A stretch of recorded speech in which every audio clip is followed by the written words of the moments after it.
એના માટે અમે લોકોને એમ કહીએ છીએ કે તમે જરૂરિયાત પ્રમાણે પાણી વાપરો, ઓવરફ્લો ન થાય, ઘરે બોલવાલ રાખો, ઘરે વાલ નાખો કે તમે પાણી ટાંકો ઓવરફ્લો થાય તો બંધ કરી શકો તરત. એના માટે અમારા વાલમેનની બધે જાય છે અને જોઈએ છે. આપણે એ લોકોને જાણ કરશું કે ભાઈ તમે પાણી બગાડ ન થાય એવું કરો ને તમારા ટાંકામાં પાણી નહીં નીકળે, અમે નોટિસ મોકલશું.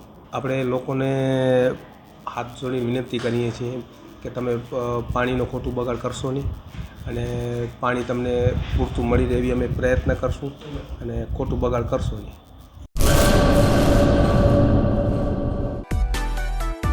માં motor driving, safe and sure driving. Driving એ શોખ સાથે આપની મોટી જવાબદારી પણ છે. અમારા ઇન્સ્ટ્રક્ટર દ્વારા સચોટ અને સરળ માર્ગદર્શન. આપની રોજની તાલીમની માહિતી મેળવીને શું અધુરાશ છે એના ઉપર પૂરું ફોકસ કરાય છે.